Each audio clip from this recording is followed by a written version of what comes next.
Well, that's cool. No.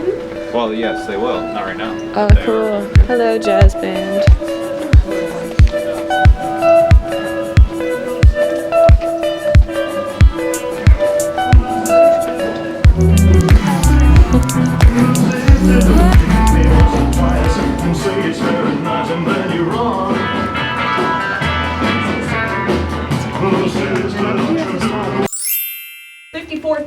Sessions were done here, or excuse me, 18,000 sessions, 54,000 songs done here over a 20-year period from 1957 until 1977. It's still an active recording studio today. We also give tours here, but the prime of its heyday was the 20 years it operated under RCA Records, so 57 through 77.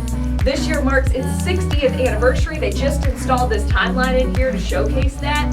Wanted to show some of the highlights of what was done here over the past 20 years. And early on, the way that the studio came about was because of Elvis Presley. Now, I saw a couple of Graceland shirts coded in here. I guess y'all went to Memphis?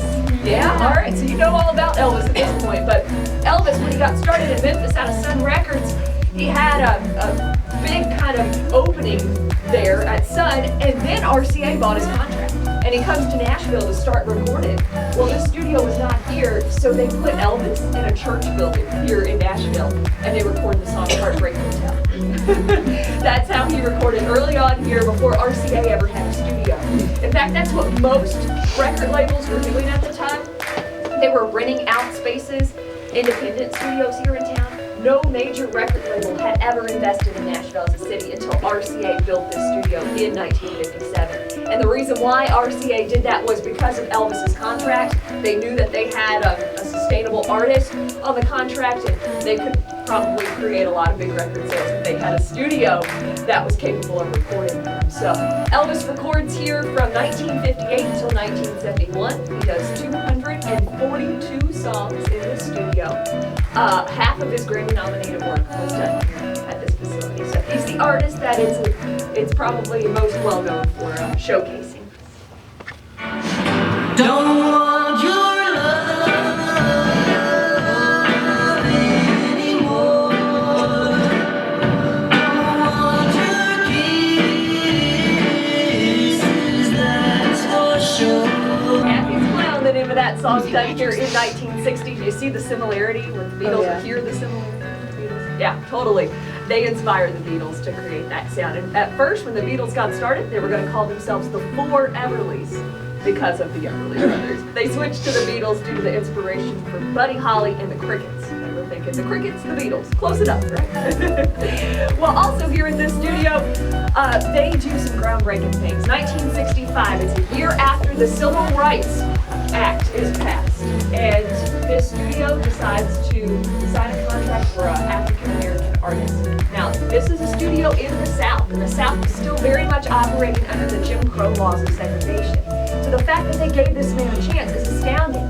The fact that the man became successful is even more astounding. The man's name is Charley Pride, and Charley Pride, when he initially signed the contract here at this studio, he was working with Chet Atkins. Chet Atkins, one of the best guitarists to have ever lived, but Chet was the producer here in the studio. Hear his voice. They called him Country Charley Pride. He hails from Sledge, Mississippi, and listen to the twang in this voice. Anytime and any place, and every time they ask me why, I just smile and say, you've got to kiss an angel good morning and let her know you think about her when you're gone. Kiss an angel good morning and love her like the devil when you get back home. Charley Pride, 1971, big #1 hit for them.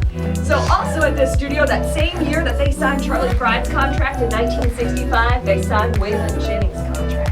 Now, Waylon was doing something that was totally outlandish at the time. He was taking traditional country music, that twang, he was from Texas, he loved roots music, but he blended it with rock and roll.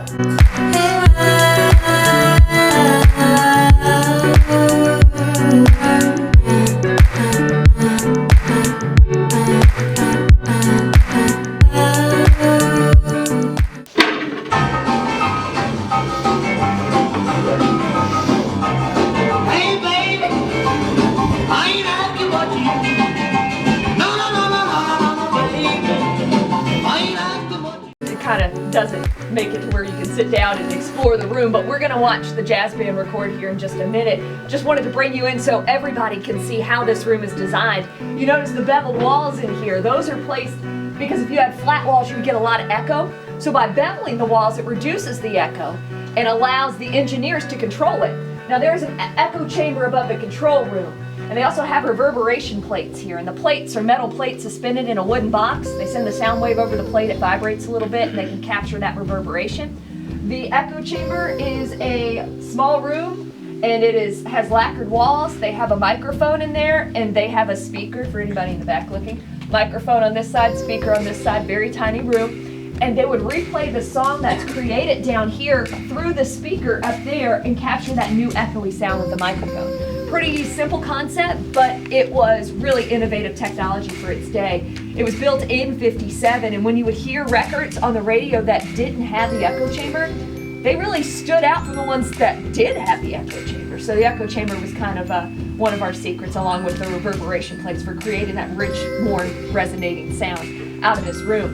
The materials on the walls have to do with sound absorption. The material on the floor has to do with sound reflection. Same with the windows here. This window is not original on this side of the room. That would have just been a solid wall there. We put it in for tours in the 90s. But we're gonna go back out, kind of try to watch the jazz band do a little recording until the next group has to move down. So we'll get to see a little bit of that. Is your heart filled with pain? Shall I come back again? Tell me, dear, are you lonesome tonight? Did you hear that click at the end?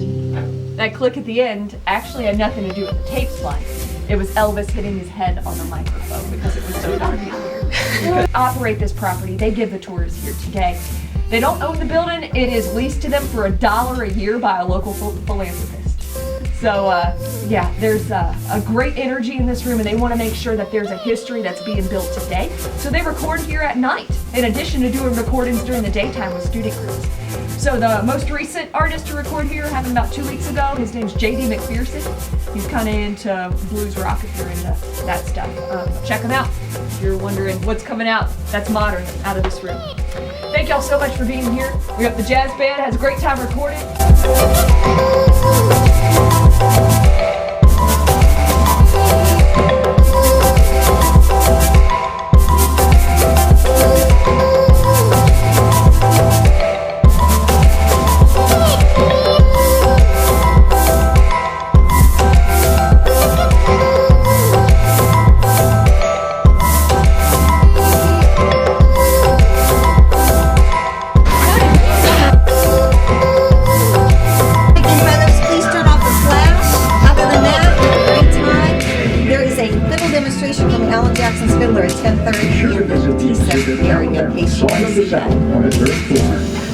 And that door's gonna open. Have a good time. Thank you. Okay, I'm excited about the fiddler.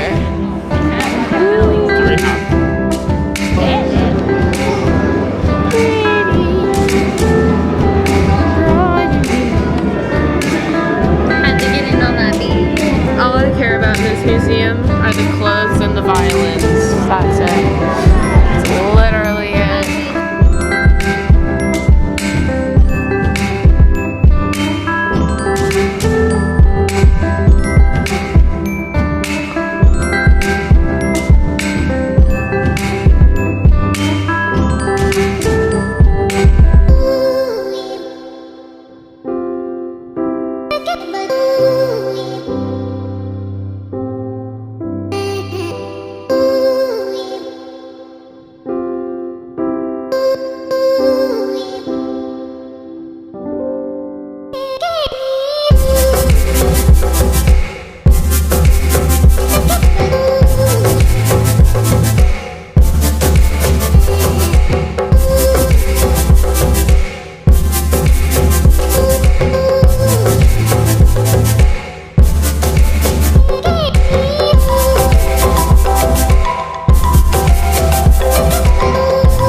We are there. Yeah. We are there. We're here now. We're here now. Stop asking. We're paying trip? Oh my god. Yep. Gentlemen's is on that side.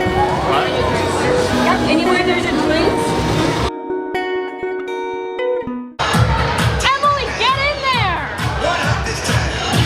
One up this time. Right foot 2 stomps. Left foot 2 stomps. Slide to the left. Slide to the right. Crisscross. Crisscross. Chop, chop, real smooth. Work. To the left. Take it back to the other. 2 hops this time. 2 hops this time. Right foot 2 stomps.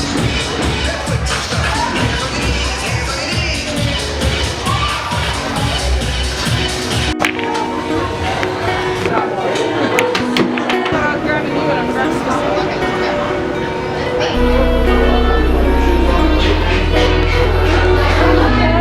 Oh, pretty.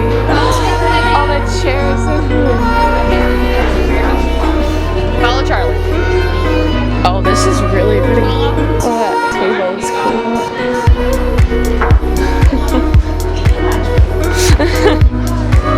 Oh, it's so pretty. There's this giant train car. That's a giant, like, seating area in there. It's super cool.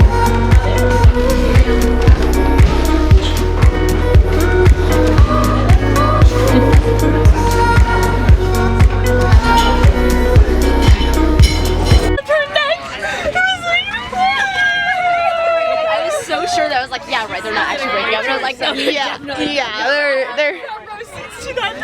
I know it felt like we're watching like a TV show or something. Like the Bachelor. And then when he hugged her, He like grabbed her neck and he was so. and like he was like trying to get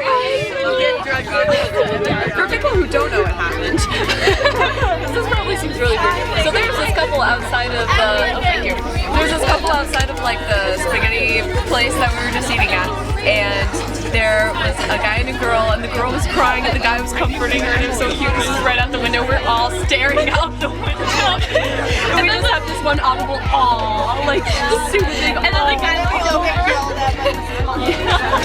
And we're all just looking out the window. So yeah, that's what happened. Thank you. Thank you.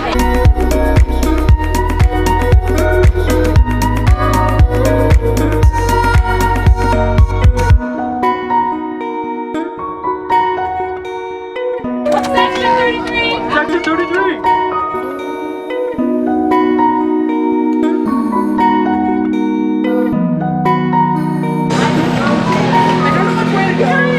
I'm just gonna go this way.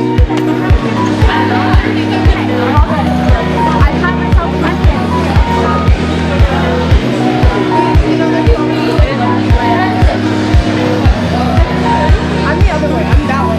Try over this way.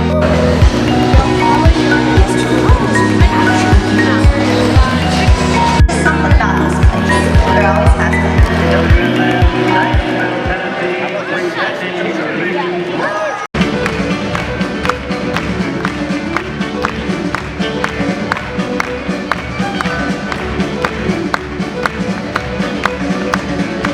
Which one touch set my heart raging, and I'm burning down well with a brand new flame.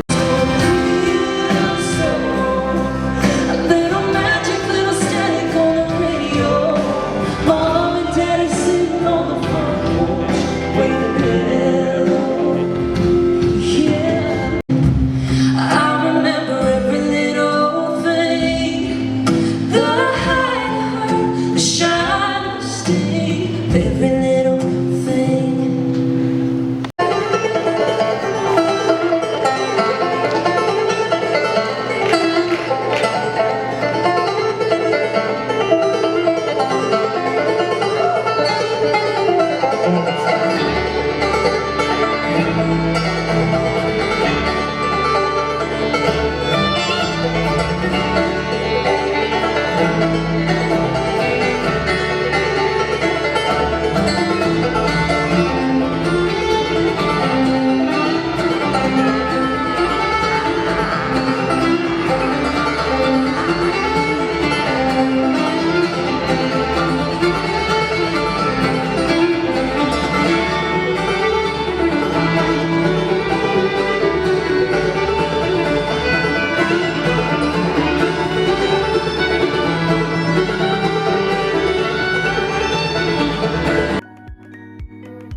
I'm feeling very dreadful this morning. It is my 16th birthday today. I just had breakfast at a restaurant that makes me sick. I had a few other things happen which I'm not gonna disclose. I really need a shower. I need to drink a lot of water. I just overall want to go home. It's March 18th, 2017 today, and we're still on the bus. We have 2 hours left. We were driving all night. I'm tired.